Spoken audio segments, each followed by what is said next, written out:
BFM Business, Good Morning Business, l'interview.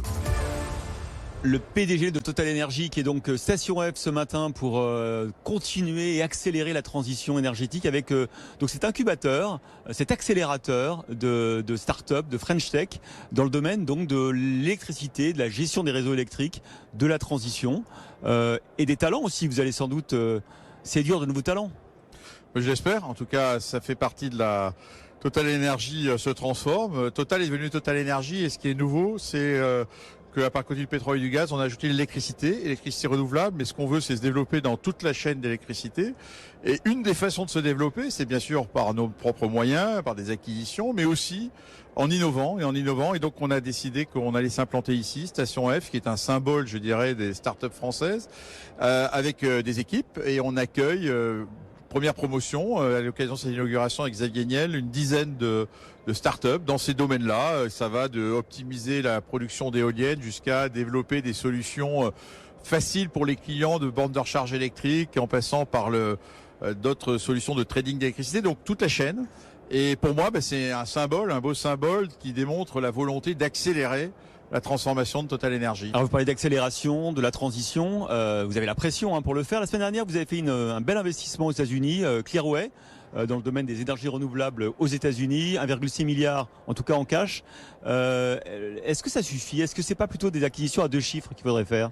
Bon, écoutez, déjà, je veux dire juste sur les États-Unis, en l'espace de 6 mois, on vient de constituer un portefeuille de près de 25 gigawatts. Alors 25 gigawatts, c'est quand même pas mal, hein, ça en fait des centrales nucléaires les unes à côté des autres, de portefeuille, dans du solaire, dans de l'éolien marin offshore. On a acquis des nouvelles concessions au large de New York, la Caroline du Nord, et puis maintenant Clearway, qui est un acteur majeur, c'est le numéro 5 des renouvelables américains, un très beau portefeuille. On en achète 50%, c'est un investissement même important, et qui va nous permettre de nous positionner comme un acteur important et significatif du marché américain des renouvelables, qui est le deuxième marché au monde. Il y a la Chine, il y a les États-Unis, il y a l'Europe. Donc voilà, c'est une étape de plus qui nous donne confiance, et ça prouve d'ailleurs que l'appétit vient en mangeant. On a dit qu'on accélérait la transition puisqu'en ce moment les prix de l'énergie sont élevés. Vous voyez, c'en est la preuve. Donc voilà, c'est une très belle étape à mes yeux. Quand vous dites que vous accélérez la transition, vous aviez fixé des objectifs pour 2030. Est-ce que ça veut dire que les objectifs 2030, vous les avancez à 2028 ou 2029? Ou est-ce que ça veut dire que vous ferez plus en 2030? Les deux sont possibles, on verra. En tout cas, moi, ce que je vois, c'est que, encore une fois, un portefeuille de 25 gigawatts sur les États-Unis construit en l'espace de 2 ans, en convainquant divers partenaires, c'est beaucoup de travail. Donc, possible qu'à mon avis, ce sera plus que 100 en 2030, que ça veut dire qu'on accélérera encore une fois. Mais c'est pas que le volume. Moi, ce qui m'importe, c'est qu'on ait des opérations qui soient, et puis c'est pas s'intégrer. Là, c'est les productions renouvelables. Mais ce qu'on veut faire dans l'électricité, c'est encore une fois construire dans toute la chaîne.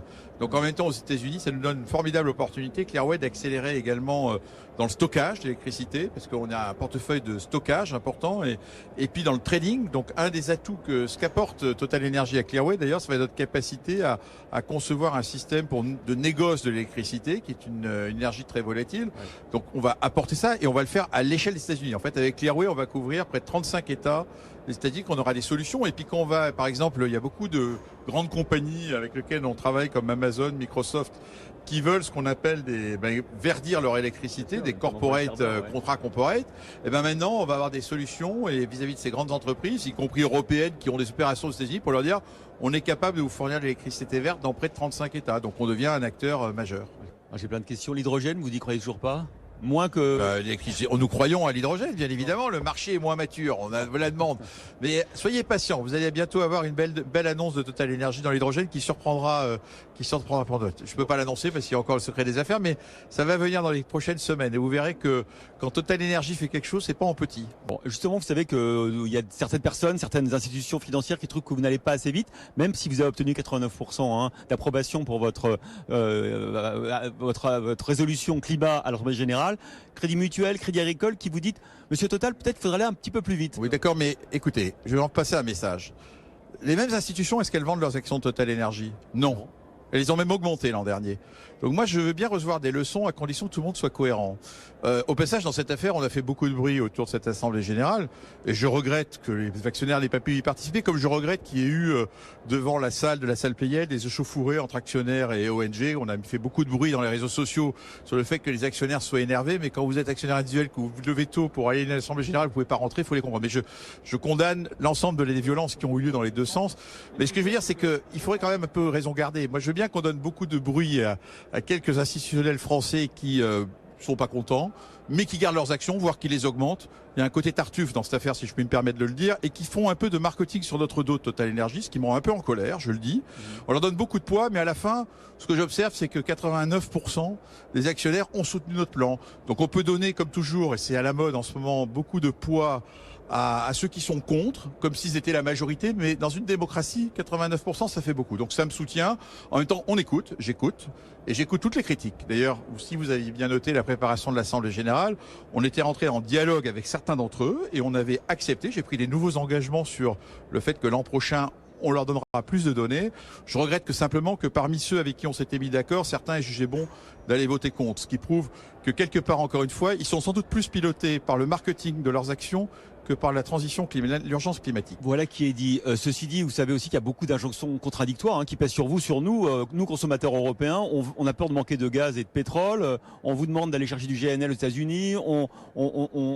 Certains pays ne veulent pas se passer du gaz russe, par exemple. Comment on fait pour satisfaire ces injonctions contradictoires? Ça veut dire que la transition énergétique, c'est complexe. Il faut arrêter d'être manichéen. Il faut arrêter de croire qu'il n'y a qu'à arrêter de produire du pétrole pour que les prix montent encore plus fort pour régler le problème. Ça peut pas se passer comme ça. Je pense qu'on le voit en ce moment, on est au cœur du problème. On a un problème de sécurité énergétique, on a un problème de prix et on a un problème de développement durable, de rendre cette énergie climatique. Mais c'est pas en opposant ces trois impératifs qu'on va trouver la solution. Donc aujourd'hui, de façon effectivement paradoxale, les pays européens qui sont, je dirais, à l'avance, qui veulent être à l'avance du Green Deal et de la neutralité carbone, sont ceux qui subventionnent les énergies fossiles parce que les clients n'acceptent pas des prix élevés. Comment voulez-vous après donner des leçons aux pays émergents pour leur dire d'arrêter de subventionner? Donc je pense que ça prouve que c'est complexe. Moi je pense qu'il faut, si je puis me permettre, et je suis ravi qu'il y ait une ministre de l'énergie en France, il faut dépassionner ce débat. Il faut arrêter de croire, pour faire du spectacle, qu'on va régler le problème par un coup de baguette magique, sinon on le ferait. Donc moi je pense qu'il faut bien comprendre qu'on doit effectivement assurer l'énergie d'aujourd'hui. Parce que c'est ça, notre premier impératif, c'est faire en sorte que vous ayez toujours l'électricité tous les soirs, tous les matins. Et ça, c'est le premier impératif que les gouvernements européens redécouvrent à cause de la crise majeure avec la Russie et l'Ukraine. Mais il faut aussi le faire en fournissant une énergie pas chère et qui soit durable. Voilà le débat. Donc, moi, ce que j'appelle, c'est compliqué. Il faut dépassionner ce débat et s'écouter les uns les autres. C'est en s'écoutant qu'on arrivera à progresser ensemble. Du coup, est-ce que c'est pour ça que vous assumez le fait de discuter avec les autorités irakiennes pour relancer l'industrie pétrolière là-bas, de conserver pour l'instant vos parts dans Yamal, le GNL russe? Mais écoutez, c'est deux sujets différents. En Irak, on a abordé l'Irak avec une approche très différente qui était, vous avez un problème d'électricité. Or, vous brûlez du gaz pour rien, vous avez des gigantesques brûlages de gaz, c'est quand vous allez en Irak. Donc on va récupérer ce gaz, on va vous fournir du gaz pour faire de l'électricité et pour financer l'ensemble, on va vous aider à développer un champ de pétrole parce qu'il faut bien financer. Au passage, on a ajouté 1 gigawatt d'énergie solaire. Donc la vraie approche de l'Irak, c'est totalement le modèle de Total Energy. On veut bien venir, mais nous, ce qui m'interroge, c'était un impératif. Je veux être à la fois dans les énergies renouvelables, dans l'électricité et les hydrocarbures pour financer l'ensemble. Bon voilà, Yamal ça n'a rien à voir. Yamal, encore une fois, je le répète, on a besoin de continuer à approvisionner l'Europe. C'est une question de sécurité d'approvisionnement. Nous respecterons toutes les décisions des gouvernements européens. Pour l'instant, ils ne prennent pas de sanctions contre le gaz parce qu'ils en ont besoin.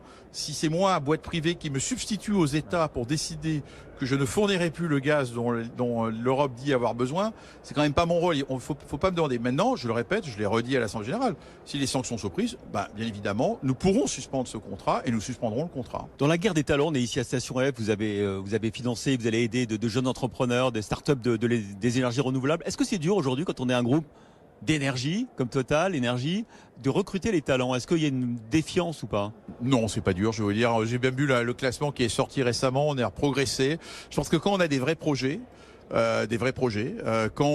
Les jeunes, il faut les attirer avec des vrais projets concrets. Ils veulent participer à la transition énergétique. Ils se rendent compte que nous sommes sérieux. Vous savez, quand une entreprise investit 3 ou 4 milliards par an dans l'électricité et les renouvelables, j'ai pas beaucoup de compétiteurs qui font ça aujourd'hui à cette taille-là. On est parmi les plus gros investisseurs en fait dans ces énergies nouvelles et on va continuer à l'être. Donc ils nous croient, ils viennent. Après, il faut ici les écouter. Il faut leur offrir un cadre de travail flexible. Ils aiment bien, ils se posent des questions, donc flexibilité. Ils aiment beaucoup le salaire aussi. Donc vous savez, c'est un multiple. Finalement, une entreprise en bonne santé comme Total Energy, qui est engagée dans la transition énergétique et est prête à être moderne, comme je l'ai exprimé plusieurs fois dans sa façon d'aborder le temps de travail, parce qu'on veut les responsabiliser. Je pense que le mot, c'est jeunes, ils veulent qu'on croit en eux et les responsabiliser, on les attire.